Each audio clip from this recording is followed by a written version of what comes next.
पिछली वीडियो में हमने बताया था जो भी यूपीएससी में जो वैकेंसी निकली है सीएपीएफ में, ठीक है, तो उसमें जो भी उसका जो मैंने पूरा सिलेक्शन प्रोसीजर बताया था, कितने कितने मार्क्स क्या क्या चीज़ आएगी और किस किस स्टेज कितनी स्टेजेस हैं, सब कुछ मैं डिटेल में बता दिया। अब इसमें जो रिटन एग्जामिनेशन होने वाला है उसका सिलेबस मैं इस वीडियो में कंप्लीट डिस्कस करते हैं। चलो शुरू करते हैं। पेपर वन का सिलेबस। पेपर वन सब्जेक्ट है general ability and intelligence test. इसमें क्या क्या चीज़ रहेगी? इसमें रहेगा ऑब्जेक्ट, पहली बात ये ऑब्जेक्ट टाइप पेपर आएगा, सिंपल सी बात है। मल्टीपल चॉइस ऑप्शन मिलेंगे आपको। पहला इसमें होगा जनरल मेंटल एंड एबिलिटी। तो इसमें जो भी क्वेश्चन डिजाइन किए जाएंगे उसमें आपकी लॉजिकल रीजनिंग देखी जाएगी, क्वांटिटेटिव एप्टीट्यूड देखा जाएगा, है ना, न्यूमेरिकल एबिलिटी देखी जाएगी और डाटा इंटरप्रिटेशन देखा जाएगा। मतलब आपको आप डाटा किस तरीके से रिप्रेजेंट कर पाते हो, इंटरप्रेट कर पाते हो, जैसे कि बार बार टेबल वगैरह जो होती है ना, वो चीज़ उससे रिलेटेड इसमें डायग्राम आएंगे।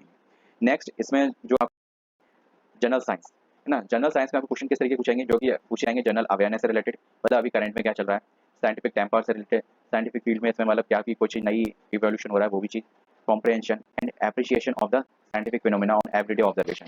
आसपास में मतलब जो भी कोई भी नई जैसे कि फिनोमिना है जो भी साइंस साइंस का वो इवॉल्व हो रहा हो, अभी कोई एकदम वायरल हो रहा हो, तो उसके रिगार्डिंग में आपको अवेयर रहना है। ठीक है, तो information technology important and new important है आईटी के बारे में, बायोटेक्नोलॉजी के बारे में एंड इन्वायरमेंटल साइंस के बारे में। मतलब इसके रिगार्डिंग आपको जनरल साइंस की ये टॉपिक पढ़ने हैं, तो ये चीज़ आपको विशेष दिमाग में रखनी है। ठीक है, ये जो ऊपर वाला पोर्शन रहा ये रहा करंट का। ठीक है, और ये जो नीचे वाला पोर्शन यहाँ तक करंट का, और यहाँ से यहाँ तक ये रहा आपका बेसिक जो आपका है। नेक्स्ट बात करते हैं current events national and international importance. ठीक है, तो इसमें जो आपका होगा जो भी करंट इवेंट्स अभी नेशनल में है या फिर इंटरनेशनल में इवॉल्व चल रहे हैं, देखो अभी इलेक्शन चल रहा है, तो इलेक्शन के रिगार्डिंग जितने भी आर्टिकल्स होते हैं, एक्ट्स होते हैं, तो ये चीज़ पूछी जा सकते हैं। ठीक है, वो भी करंट इवेंट में ही आता है। अब जैसे इसमें सब कुछ लिखा है, culture, music, arts, literature, sports, governance. ठीक है, गवर्नेंस तो आ ही जाएगी। आप बहुत सी जगह कहीं पे भी जैसे कि दिल्ली में भी राष्ट्रपति शासन लागू हो सकता था, ठीक है, तो वो नहीं हो पाया अभी फिलहाल, अच्छा ही है ना। तो जैसे कि वो लागू, तो उसमें कौन कौन से एक्ट आते हैं, तो उसके रिगार्डिंग कुछ भी एक्ट आपसे एकदम डायरेक्टली पूछी जा सकती है, राष्ट्रपति शासन में कौन सा एक्ट होता है, या फिर कोई एक कंडीशन बता देंगे तो उसमें पूछा जाएगा कि इसमें कौन सा एक्ट है। इंडस्ट्री है, डेवलपमेंटिंग इशूज़ हैं, बिजनेस है, ग्लोबलाइजेशन है एंड इंटरप्ले एमंगस्ट नेशंस है, मतलब जो भी स्टेट्स के बीच में इंटरेक्शन चलता रहता है, तो वो सब चीज़ें हैं। तो उसके रिगार्डिंग कोई भी करंट में अगर हो, मैं भी आपको बता दूँ, मिनिमम लास्ट 6 मंथ का करंट अफेयर कर लेना, तो आपका सब कुछ कवर हो जाएगा मिनिमम मैक्सिमम। नेक्स्ट आपका पॉइंट है Indian polity, fourth point earn economy. इसमें जो भी क्वेश्चन जो एम उनका जो टारगेट रहेगा, knowledge of the country, politics, political system, है ना। जैसे कि अभी ऊपर आपने गवर्नेंस पढ़ा, ठीक है, तो यहाँ पे किस तरीके से गवर्नेंस फॉलो करती है, कॉन्स्टिट्यूशन ऑफ इंडिया क्या है, ठीक है, कुछ भी जैसे कि कोई भी एक्ट के बारे में पूछा जाता है स्ट्रेट फॉरवर्ड आपको। ठीक है, अभी जैसे कोई भी नए नए एक्ट में कोई अमेंडमेंट आया हो लास्ट 1-2 साल में, है ना, कुछ भी अमेंडमेंट आया हो तो वो भी चीज़ इसमें अलाउ किया जा सकता है।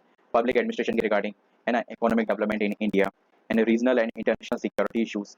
बहुत से जैसे कि बहुत से चले अभी जैसे कि मालदीव वाला इशू चला था, ठीक है, तो जैसे कि तो वहाँ से क्या हमारा इंटरेक्शन है ना, कि मतलब उससे हमें क्या फ़ायदा, फाइनेंशियली अफेक्टेड हैं कि हम जियोग्राफिकली अफेक्टेड हैं, या फिर जैसे कि एनवायरमेंटली अफेक्टेड हैं, किस तरीके से अफेक्टेड हैं, या फिर वो हमसे किस तरीके से अफेक्टेड है। तो नेशनल एंड इंटरनेशनल इशूज़ सारे इसमें इन्वॉल्व हैं।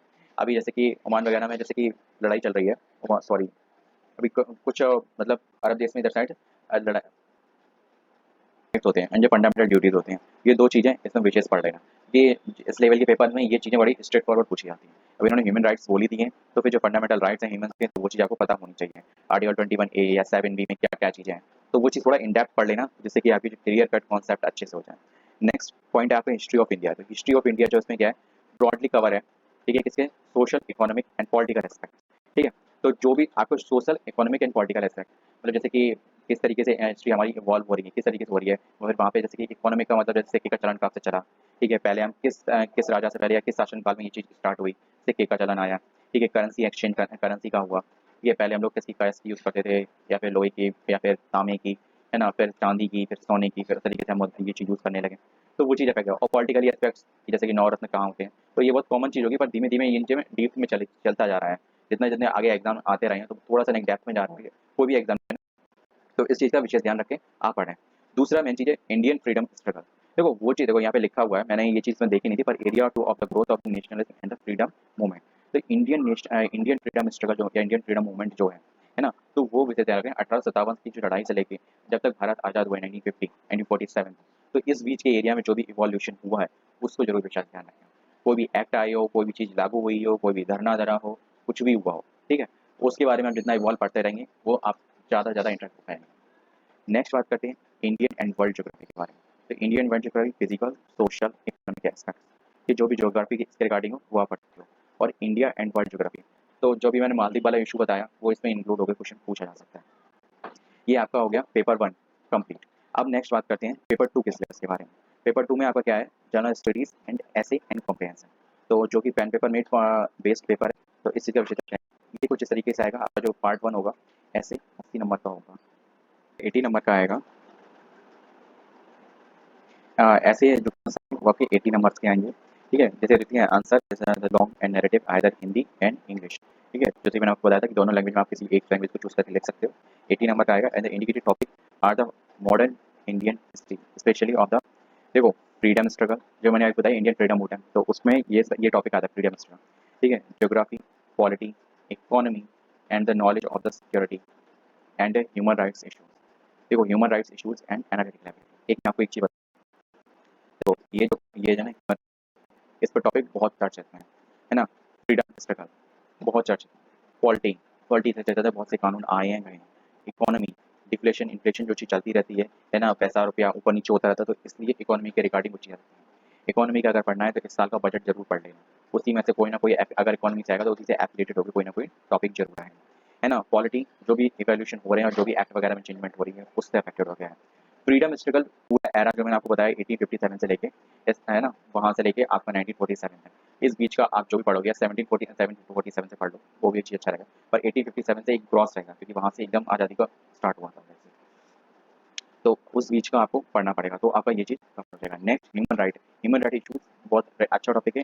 सारे एक्ट आपको पता होना चाहिए, जो भी अभी रिसेंटली कोई एक्ट अगर वायलेंट हो रहा है या वायलेंट होने वाला है इसके रिगार्डिंग कुछ भी है, पर ऑथेंटिक इशू पे आप बात करना, ठीक है। आपको इस तरीके से कोई भी चीज़ हवाई बातों पे आपको कंटेंट नहीं लिखना है। अगर आप ऐसा करोगे तो वो चीज़ कैंसिल हो जाएगी, इस चीज़ का विशेष ध्यान रखना। नेक्स्ट बात है एनालिटिकल एबिलिटी, तो ये जो जनरल टॉपिक्स है इसके रिगार्डिंग कुछ है। नेक्स्ट है ये जो कुछ मैंने वायरल टॉपिक्स हैं वो चाहिए। नॉलेज ऑफ सिक्योरिटी, देखो यहाँ पे जो सिक्योरिटी हो सकती है वो आपकी साइबर सिक्योरिटी से भी रिलेटेड हो सकता है, क्योंकि अभी आजकल जो टेक्निकल फील्ड में बहुत इवॉल्वेशन हो ही रहे हैं, ठीक है। तो जितने ज़्यादा ये चीज़ इवोल्यूशन हो रही है तो सिक्योरिटी भी बहुत इंपॉर्टेंट हो रही है, साइबर क्राइम्स भी उतने बढ़ रहे हैं, तो उसके रिगार्डिंग नॉलेज ऑफ सिक्योरिटीज़ के रिगार्डिंग ये टॉपिक आप उस फील्ड में ले जा सकते हो, है ना। तो ये एक सराउंडिंग टॉपिक है, पर पूछे क्या सकते हैं ये मैंने आपको लगभग कुछ टॉपिक सब टॉपिक बता दिए।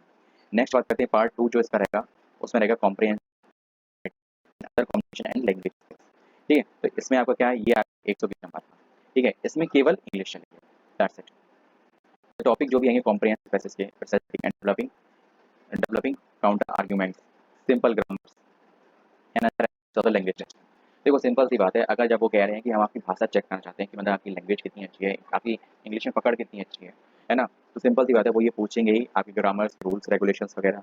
आपको सेंटेंस दिए जाएंगे, आपको उनको मतलब किसी तरीके से एक्टिव, पैसिव, है ना, डायरेक्ट, इनडायरेक्ट है, या फिर सेंटेंस रीअरेंजमेंट है ना, फिलअप्स हैं, ये सब चीज़ें आ सकती हैं, ठीक है। प्रीवियस ईयर पेपर के रिकॉर्डिंग आप मुझसे एफिलिएटेड करके कुछ चीज़ें प्रेडिक्ट कर सकते हो, बट कुछ हर साल कुछ ना कुछ एक आध चीज़ का इवोल्यूशन तो होता ही है, तो वो चीज़ हमें माइंड मेकअप करके चलना पड़ेगा।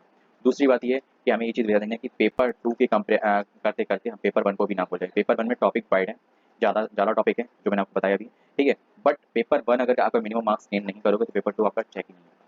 पेपर 2 में आपकी प्रैक्टिस चलेगी, आपकी इंग्लिश में आपकी देखो ऐसे वगैरह आप जब ये चीज़ लिखते हो, है ना, आपको लिखना भी पड़ेगा। आप पहले प्रैक्टिस करनी पड़ेगी, आपको ऐसे वगैरह लिखना। अगर आपको ये लग रहा हो कि मुझे पता ही नहीं कि मैं कैसे लिखूँ ऐसे, तो ठीक है, तो उसका एक सिंपल तरीका है, लगभग 8 से 10 ऐसे पढ़ डालो। ऐसे जहाँ पे भी आर्टिकल लिखे होंगे, अगर आपको नहीं पता तो कोई भी न्यूज़पेपर का जो आर्टिकल इंग्लिश में, ठीक है, इंग्लिश में पढ़ डालो। ऐसा नहीं है, देखो मैं ये नहीं कह रहा कि आपको हिंदी में नहीं आता होगा, पर एक जो प्रेजेंटेशन है ना, अगर आप इंग्लिश में यहाँ पे रिप्रेजेंट करोगे, ठीक है, तो अगर वही आप यहाँ करोगे तो आपको एक डबल मेहनत नहीं करनी पड़ेगी, ये मेरा मानना है। बाकी आपकी मर्जी है, चॉइस इज योर्स। तो मैंने बस कंप्लीट सिलेबस मैंने आपको इसमें बता दिया, कुछ और मेरे ख्याल से रह नहीं गया। बाकी जो भी इंस्ट्रक्शन है वो एग्जाम के अराउंड है, तो जब एग्जामिनेशन होगा तो मैं आपको बता ही दूँगा। मिलते हैं नेक्स्ट वीडियो में किसी और। हाँ, एक चीज़ और बताऊँ जाते जाते, मैंने बताई नहीं थी, तो जो भी आपकी जो फोटोग्राफ है वो स्कैन होनी चाहिए, जो चीज़ मैंने आपको बताई वो 300 केबी से ज़्यादा की नहीं होनी चाहिए, ठीक है। और जो भी साइन है नॉट लेस देन 20 केबी, 20 केबी से कम नहीं और 300 केबी से ज़्यादा की नहीं होनी चाहिए। सेम चीज़ ये साइन पे भी है और फोटो पे भी है। तो अपनी जो फॉर्म भरने से पहले इस फॉर्मेट की अपनी फोटो और सिग्नेचर बना ले, तो दैट्स इट। अब जाते जाते एक चीज़ बताता रहूँगा, फिर भी 24 तारीख को इसकी एप्लीकेशन स्टार्ट हो चुकी है और 14 मई के शाम को 6 बजे तक है। ये शाम को 6 बजे का ये विशेष है। मिलते हैं नेक्स्ट वीडियो में किसी और वैकेंसी की सिलेबस का। जय हिंद।